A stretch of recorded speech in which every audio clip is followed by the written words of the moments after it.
É 16 de junho de 1960 e a porta de 2 cinemas de Nova York, o DeMille e o Baronet. Longas filas de pessoas esperam pela estreia do mais recente filme de Alfred Hitchcock. Salas esgotadas não eram invulgares para o famoso realizador naquela época, mas o seu mais recente esforço, o filme de terror Psycho, era diferente dos seus filmes anteriores em muitos aspectos.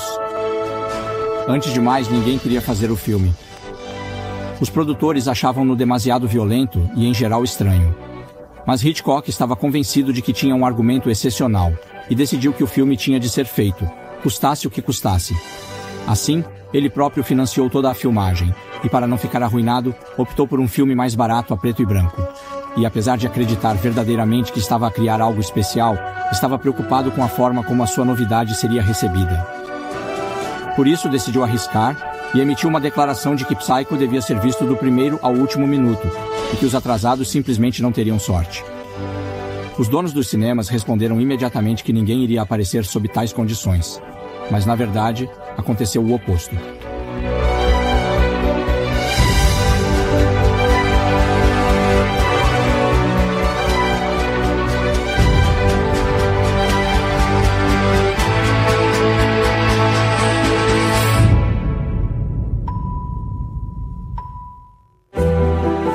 Alfred Hitchcock nasceu a 13 de agosto de 1899, numa família de comerciantes num subúrbio de Londres Este. Apesar de ter 2 irmãos mais velhos, a sua infância foi relativamente solitária. O rechonchudo Alfred tinha poucos amigos e teve de lidar com uma educação bastante rígida. Além de frequentar uma escola jesuíta, onde o castigo corporal era comum, o seu pai tinha métodos educativos peculiares. Quando era criança, por exemplo, dizem que o enviou à esquadra com uma mensagem para o agente. Depois de a ler, fechou-o numa cela, dizendo que era isso que esperava os rapazes mal comportados. Até ter idade suficiente, Alfred tinha medo da polícia. Mais tarde, começou a estudar tudo, desde mecânica até acústica na escola de engenharia, mas também estudou desenho e economia. Quando a Primeira Guerra Mundial começou em 1914, ele era demasiado jovem e não recebeu a sua ordem de recrutamento até 3 anos depois, com o entendimento de que apenas podia lidar com destacamentos fisicamente pouco exigentes.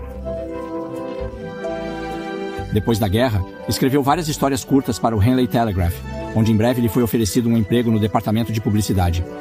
Não se saiu mal, mas a sua vida pessoal era monótona. Ele parecia apenas observar silenciosamente o mundo à sua volta. Para experiências reais, tinha de ir ao cinema. Mas isso estava prestes a mudar. A vida relativamente monótona de Alfred foi virada do avesso com a chegada do gigante cinematográfico americano Paramount Pictures a Londres. O braço de produção dos famosos jogadores Lasky estava a abrir um novo estúdio lá, e Hitchcock decidiu candidatar-se ao trabalho. De facto, ele conseguiu uma oportunidade e, apesar de estar apenas encarregado dos gráficos das legendas, o que na era do cinema mudo significava desenhar as linhas entre cenas, ele podia ver os seus colegas a trabalhar todos os dias e aprender algo novo sobre cinema. Quando a Paramount deixou Londres após 3 anos, ele começou a trabalhar como assistente do realizador Michael Balkan, que dirigia a empresa mais tarde conhecida como Gainsborough Pictures. Os anos seguintes são bastante cruciais para ele. Primeiro, ele começa a namorar a colega realizadora Alma DeMille, mas ao mesmo tempo, Balkan envia-o para a Alemanha, que na época estava no auge da indústria cinematográfica europeia. Hitchcock dirige seu primeiro filme lá em 1925, The Pleasure Garden. Não sem problemas. Por exemplo, ele esquece-se de limpar o filme e este é confiscado. Ao mesmo tempo, excede o orçamento e acaba por ter de pedir dinheiro emprestado aos atores para terminar. Eventualmente, no entanto, o seu primeiro filme verá a luz do dia.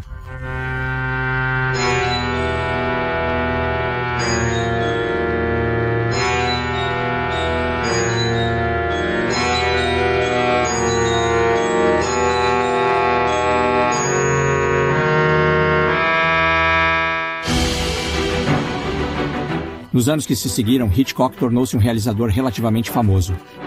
Alma, agora mulher de Hitchcock, tem uma mão nisto. Ela lê cada argumento, aconselha-o em tudo e Alfred confia nela implicitamente. Em 1928, nasce a sua única filha, Patrícia, e um ano depois, Hitchcock faz o primeiro filme sonoro britânico, Blackmail.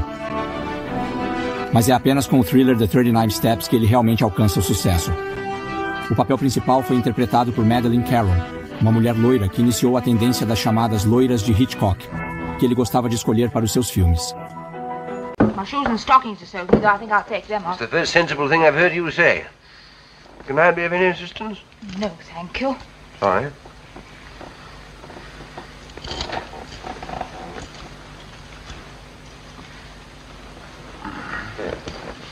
Here, hold this. Oh, yes. Hitchcock ficou conhecido como o mestre do suspense e adorava brincar com o público. Por isso tinha sempre uma surpresa reservada para a audiência. Era típico dele aparecer sozinho em cada um de seus filmes, e as pessoas tentavam descobrir essa aparição, geralmente uma cena curta e discreta.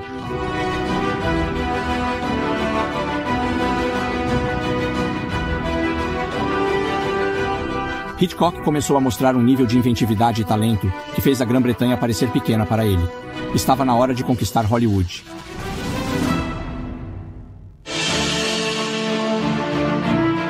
Mesmo após a sua chegada à América, Hitchcock percebe o quão longe vai a sua fama. Os americanos conhecem-no muito bem e têm grandes expectativas para o seu próximo filme, Rebecca. Mas para ele filmar não é fácil. O filme é produzido por David Selznick, que supervisiona tudo atentamente e comenta cada decisão de realização. Mas Alfred lida com a pressão à sua maneira. Ele filma cada cena com tanta parcimônia que a sala de edição consegue então montar o filme da única forma possível. Selznick pode ficar furioso, mas o Oscar de melhor filme, que ele receberá como produtor do filme, é satisfação suficiente. E Hitchcock? Ele não podia ter pedido um melhor começo em Hollywood.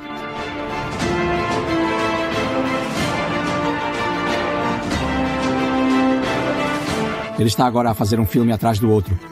E todos eles são bem-sucedidos, quer seja o êxito Shadow of a Doubt ou Spellbound, com Ingrid Bergman, Gregory Peck e um cenário desenhado por Salvador Dalí. Mas não é apenas um argumento convincente e atores superestrelas que estão por detrás do sucesso. Hitchcock entende o cinema em detalhe e está sempre a pensar em novas formas de tornar a história interessante.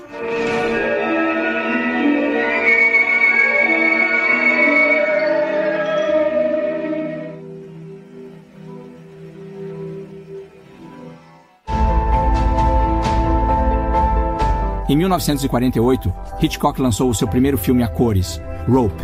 Depois, em 1955, tornou-se cidadão americano e lançou To Catch a Thief, protagonizado pela sua talvez atriz loira favorita, Grace Kelly. É um dos seus últimos filmes, pois no ano seguinte, ela casa com o príncipe Rainier e torna-se princesa do Mônaco.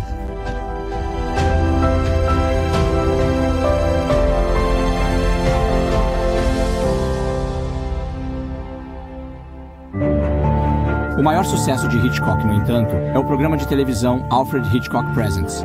É, na verdade, brilhante. Alguns podem lembrar-se dele por pequenos papéis nos seus próprios filmes, mas ele está apenas agora a tornar-se uma figura familiar. Além disso, as pessoas estão a perceber que, além do seu talento para histórias de suspense, este careca tem sentido de humor.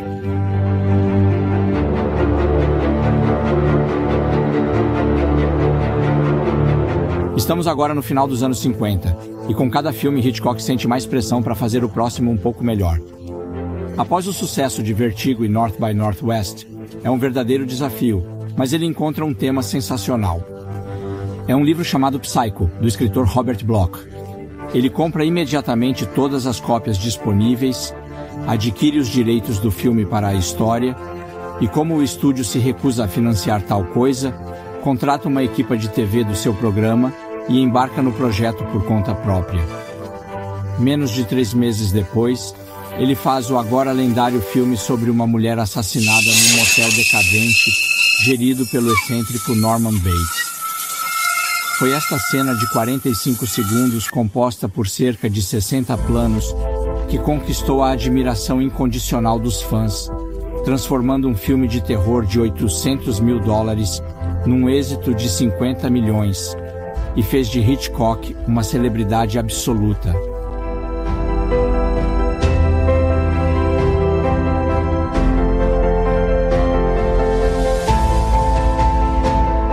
Depois de Psycho, Hitchcock faria outros filmes de sucesso, como The Birds, Marnie e Frenzy, mas no final dos anos 70, ele começa a perder o fôlego. Ele afasta o seu medo da natureza efêmera da fama de Hollywood com o álcool, o que apenas agrava os seus problemas de saúde. Ele está agora nos seus 80 anos, tem artrite e sente-se mais sozinho do que nunca, sem as suas filmagens diárias. Em 1980, a Rainha Isabel consegue promovê-lo à nobreza. Mas 4 meses depois, em abril de 1980, Alfred Hitchcock morre de insuficiência renal.